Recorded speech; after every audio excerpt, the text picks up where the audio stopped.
যদি ভোটার তালিকা থেকে আপনার নাম ডিলিট হয়ে যায় এবং আপনি চান যে অনলাইনেই আপনি আবারও আবেদন করবেন ট্রাইব্যুনাল পোর্টালে, তাহলে এই ভিডিওটি অবশ্যই আপনার জন্য। খুবই সহজে আপনি এই কাজটি কিন্তু বাড়িতে বসে নিজের মোবাইলের মাধ্যমে করে ফেলতে পারেন। তার জন্য আপনাকে গুগলে চলে যেতে হবে। সেখানে খুব বেশি নয়, খুব সামান্য লেখা আপনাকে লিখতে হবে। দেখুন আপনারা, আমি এখানে লিখেছি ইসিআই নেট। আর বেশি কিছু লেখার দরকার নেই, জাস্ট ইসিআই নেট লিখে আপনি সার্চ করুন। সার্চ করার পরে দেখবেন একটি এখানে পোর্টাল চলে আসবে, সেখানে ক্লিক করুন ইসিআই নেটের। এটাই ক্লিক করলেই একটি উইন্ডো আপনার জন্য খুলে যাবে। সেখানে দুটি অপশান আপনি পেয়ে যাবেন। এক নম্বরে পিঙ্ক কালারে আছে ভোটার সার্ভিস, 2 নম্বরে আছে গ্রিন কালারে অ্যাবাউট ইলেকশন। ভোটার সার্ভিসে আপনি ক্লিক করবেন। ক্লিক করার পরে আবার একটি নতুন পেজ চলে আসবে। সেখানে একদম শেষের দিক থেকে, ডান পাশের শেষের দিকে থেকে 4 নম্বরে আপনি দেখুন সাবমিট অ্যাপিল ফর ইন্ডিভিজুয়াল, এই অপশানটা রয়েছে। সাবমিট অ্যাপিল ফর ইন্ডিভিজুয়াল, এটাতে আপনি ক্লিক করুন। আপনারা দেখতে পাচ্ছেন নতুন একটি পেজ এখানে চলে এলো। এখানে লগ ইন বা সাইন আপ আপনাকে করে নিতে হবে। তার জন্য আপনাকে একটা মোবাইল নাম্বার অথবা এপিক নম্বর এখানে কিন্তু অবশ্যই দিতে হবে। চলুন আমরা একটা মোবাইল নাম্বার দিয়ে এখানে চেষ্টা করি।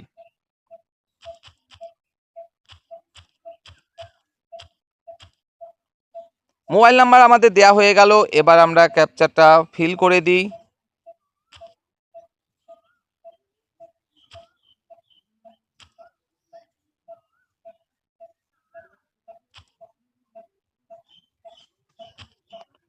ক্যাপচার ফিল করা হয়ে গেল। এবার আমরা সেন্ড ওটিপিতে ক্লিক করে দিই।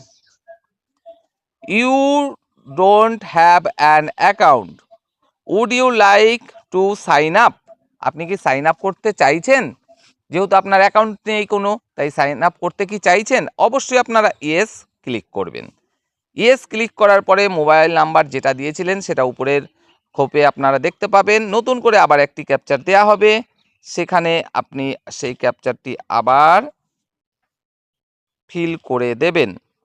ফিল করা যখন হয়ে যাবে তখন কন্টিনিউ অপশানে আপনি ক্লিক করবেন এবং তারপরে চলে আসবে first name, last name.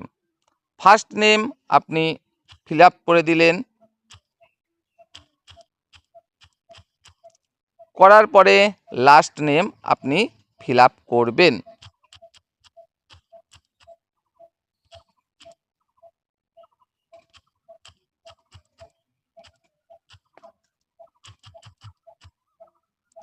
Fill up করা হয়ে গেল আপনার যখন নাম, তখন আপনি রিকোয়েস্ট ওটিপি ক্লিক করবেন।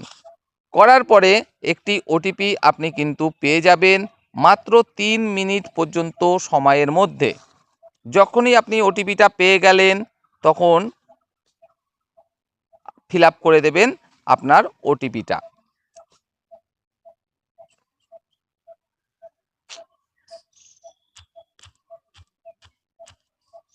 ওটিপি দেওয়ার পরে আপনি ভেরিফাই অপশান ক্লিক করবেন।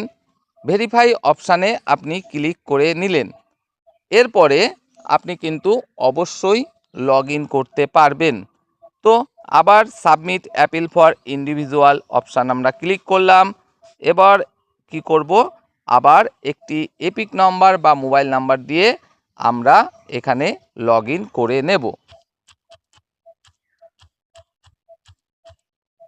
ক্যাপচারটা দিয়ে দিই আমরা।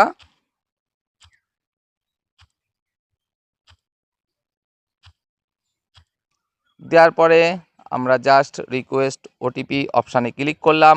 আমাদের আবার ওটিপি চলে আসবে, চলে এলো। আমরা ওটিপি দেওয়ার পরে ভেরিফাই লগ ইন করে নিলাম। আমরা চলে এলাম এবার মূল পেজে। এই যে মূল পেজটায় আমরা চলে এলাম আমাদের ট্রাইব্যুনাল অ্যাপিলের। এখানে দেখুন সাবমিট অ্যাপিল ফর ইন্ডিভিজুয়াল, লেখা রয়েছে, এটা আপনারা এবার ফিল করার চেষ্টা করবেন। ওয়েস্ট বেঙ্গল এখানে লেখাই রয়েছে। জাস্ট এখানে একটি ক্ষোভ দেখতে পাচ্ছেন আপনারা ডান পাশে, এন্টার এপিক। এই অপশানটায় আপনারা আপনাদের যে এপিক নাম্বারটা সেটা কিন্তু পূরণ করে দেবেন।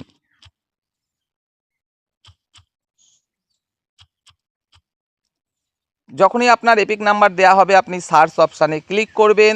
সার্চ অপশানে ক্লিক করলে পেয়ে যাবেন আপনার পুরো ডিটেলস, যে আপনার যে ভোটারের আবেদনটা আপনি করতে চাইছেন তার নাম কি, এবং আপনি যে মোবাইল নাম্বার দিয়ে লগ ইন করেছেন সেই মোবাইল নাম্বার, এই সমস্ত আপনি পেয়ে যাবেন।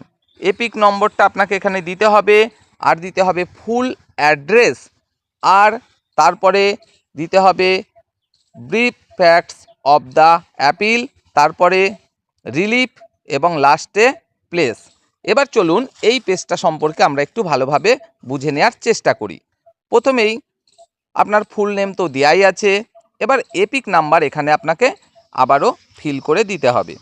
আপনি এপিক নম্বরটা দিয়ে দিলেন। এখানে এপিক নম্বরটা দিয়ে দেওয়ার পরে আপনাকে ফুল অ্যাড্রেস দিতে হবে 250টা লেটারের মধ্যে, অর্থাৎ আপনি 250টা বর্ণের মধ্যে আপনার পুরো অ্যাড্রেস লিখবেন, অবশ্যই পিন কোড সহ। যেমন লিখলেন আপনার নাম, তারপরে লিখলেন আপনার বাবার নাম, তারপরে লিখলেন ভিলেজ, তারপরে লিখলেন পোস্ট অফিস, তারপরে থানা, তারপরে জেলা এবং তারপরে পিন নম্বর। অবশ্যই মাথায় রাখবেন 250খানা বর্ণের মধ্যে এটা কিন্তু লিখতে হবে।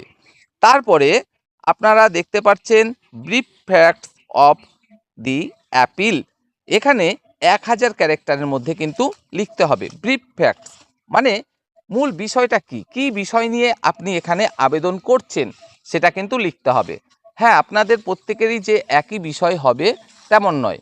হ্যাঁ, বিষয়টা যদিও বা আপনারা প্রত্যেকে মনে করছেন যে হ্যাঁ আপনাদের প্রত্যেকেরই তো ভোটার লিস্ট থেকে নাম কাটা গেছে, অর্থাৎ প্রত্যেকেরই বিষয় তো একই না, তার মধ্যেও কিন্তু কিছু আলাদা আলাদা আপনাদের থাকতে পারে। তো আপনার এই বিষয়টা এখানে আপনি লেখার চেষ্টা করবেন। কি লিখবেন মোটামুটিভাবে আমি একটু বলে দেওয়ার চেষ্টা করছি। অবশ্যই আপনারা কিন্তু ইংরাজিতে লিখবেন। এবার বলবেন ইংরাজি তো আমি লিখতে পারি না, আপনি যে কোনো একটা অ্যাপের মাধ্যমে বাংলায় লিখে সেটাকে ইংলিশ করে নিন, কোনো অসুবিধা নেই। সেই ইংলিশটা এখানে কপি পেস্ট করে দেবেন, তাহলেই কিন্তু চলবে।